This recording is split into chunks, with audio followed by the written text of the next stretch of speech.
Hey everybody, welcome back. Today we're going to be using our Ninja Possible Cooker to make bacon and hash brown frittatas. It's easy, it tastes really good, and the best part is that one of these can feed your entire family. So you ready? Let's get into this.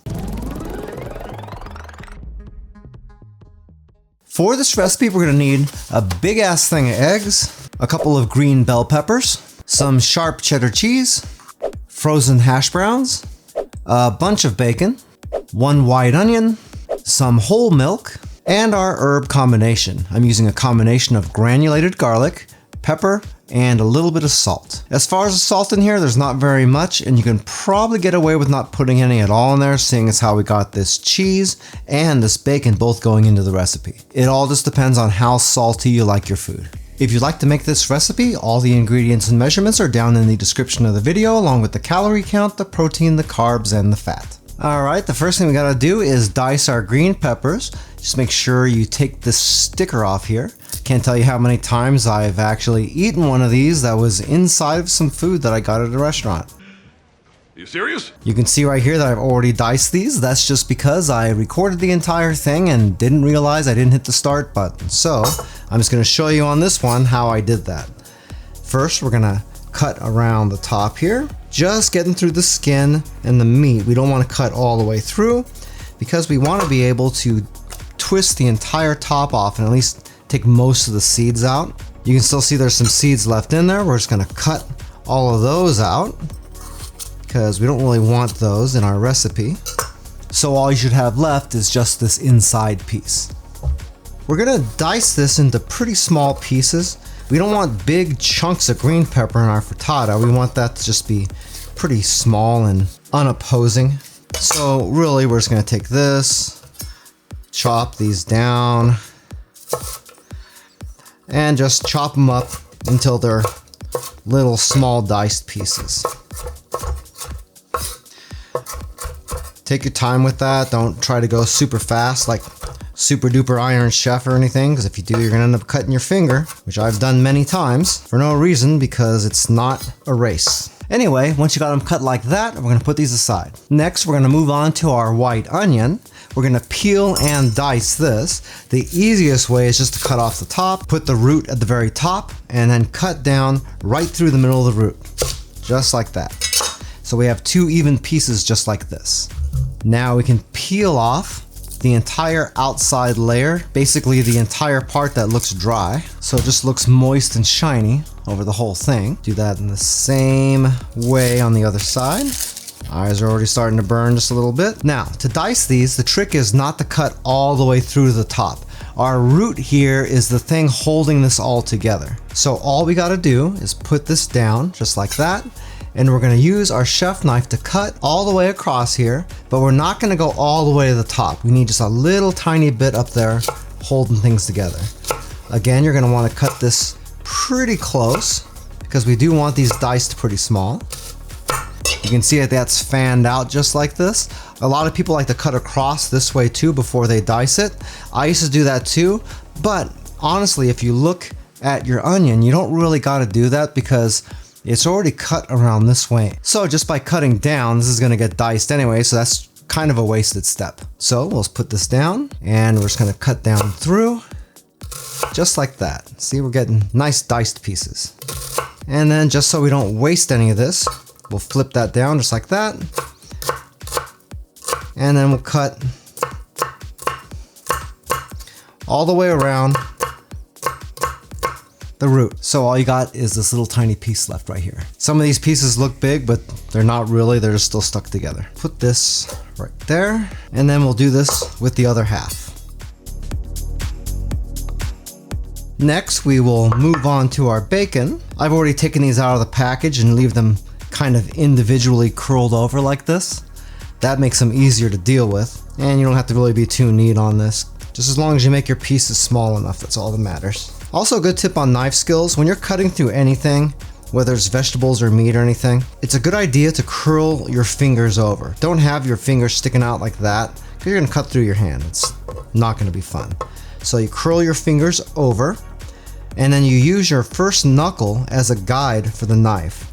So I'm putting that first knuckle over where I want to actually cut, and I'm just running my knife down the side of my knuckle. You can see I'm moving my hand back a little bit each time I cut. Like that comes off. And we're back a little bit further. If this stuff didn't stick so much, I can just move back a little bit like that. Just take your time. If you always follow that practice, you'll never cut your finger. Now that I've said that, I'm probably gonna do it while I'm recording this. Now the only other thing I gotta prep is the eggs. And yes, I am cleaning this cutting board in between each one of these steps because that's gross. Okay, on to our eggs. We're using this entire carton of eggs. All 18 of them. Good thing the price of eggs are coming down lately because that's expensive. It may seem like a lot, but remember, this is actually gonna serve 8 people. Okay, so we're gonna crack all these eggs and throw them in here. One good tip is not to crack the eggs on the side of the bowl here like most people do. If you do that, you're gonna shatter the side of the egg a lot more and you're gonna have a much higher chance of getting little bits of shell in here. If you just crack it on a flat surface, like the cutting board down here, just like that, it tends to split it more. And then that way, it just pops open. You could do this one-handed, like this, and it looks really cool, like that. But keep in mind, you do run a higher risk of shells in your stuff by doing that. In fact, I thought I had one in there, but I didn't. What? Some people try to get cute too, and they do 2 at a time, like this. See? Anyway, let's get the rest of these in here.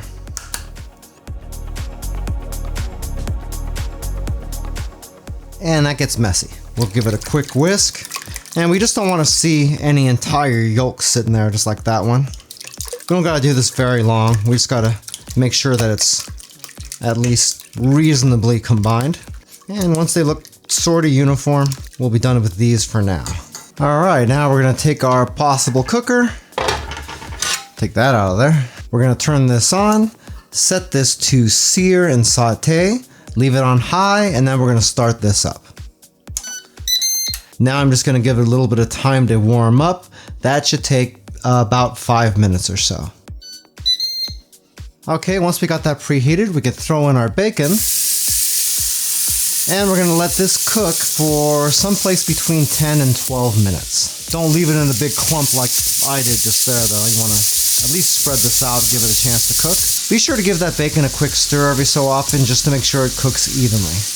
Hey, by the way, if this is your first time here and you want to learn some cool new recipes, get some great cooking tips and tricks and all sorts of other kitchen related things, then start now by subscribing to the channel and clicking the notification bell so you never miss a thing. Okay, it's been about 10 minutes. This is looking pretty good. So we're ready to move on to our next step. So we're gonna throw in our onions and our peppers.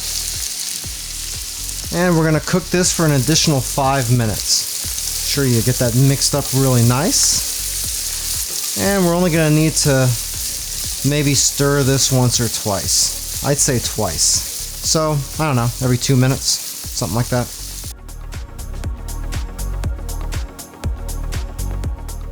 Okay, that's looking pretty good. This is coming along nicely. Now, we're gonna add in our hash brown potatoes. Give those a quick stir. And now, we're gonna cover this thing up and we'll give it another 5 minutes. Just an FYI, when we pull this lid off, be real careful because that might be hot. While we're waiting for that potato mix to cook, we can take our eggs, we're gonna pour in our milk, and we'll also throw in our sharp cheddar. And just stir that enough to get that combined as well. Just enough so it sort of looks kind of even. Doesn't have to be even that great, but just about like that. You notice how I didn't put my herbs in there. We don't want to mix stuff too much when we got black pepper in here, and that's because if I were to put this in here and whisk that around in here a whole bunch, it's going to actually turn that egg mixture black. Well, actually more of like a gray color. When we do put this in here, we're not going to disturb it a whole lot, and that way we won't have to worry about it getting colored too much either. Anyway, back to waiting. Alright, that's been 5 minutes, and that's not too hot. Guess we can brave it. Ooh, Be careful with that steam though. Now we're gonna pour in our egg mixture. Gonna give this a quick stir. Wanna make sure you get that combined at least halfway decent. And now we can take that herb mixture that we have, put that in, and we're just gonna stir it just a little bit just to get it combined. We want it to be even, but like I was talking about before, we don't want to disturb this too much, otherwise we're gonna turn our mixture black. Once you've done that, we can close this back up. We're gonna stop our saute. We're gonna switch this over to bake right there. Set our temperature to 300 degrees. And we're gonna set our time to 30 minutes. And now all we gotta do is wait. All right, let's see how this looks. That looks pretty good. Let's serve this out. One thing to mention, since this is a non-stick pot, be sure that you're using silicone knives or something like that when you get this out of here. Don't cut into the bottom of your pan with something sharp. That would not be a good idea.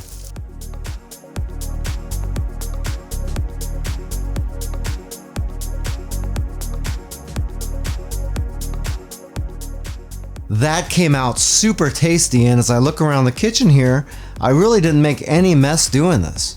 So in addition to it being a really easy recipe to make, I think that's a home run on all accounts. If you'd like a little bit more information about the Ninja Possible Cooker Pro that I used in this video, I do have an Amazon affiliate link for it down in the description. If you buy anything through those links, I do make a small commission, but it doesn't change the price that you pay 1 cent. If you like this video, I think you're really gonna like this video right here where I use that same Ninja Possible Cooker Pro to make some really awesome pot roast. If you're into comfort food, that thing is a slam dunk. Well, that's it for now. I hope to see you back again here really soon, and until that time, I'm Joe and I hope you have a phenomenal day. Take it easy.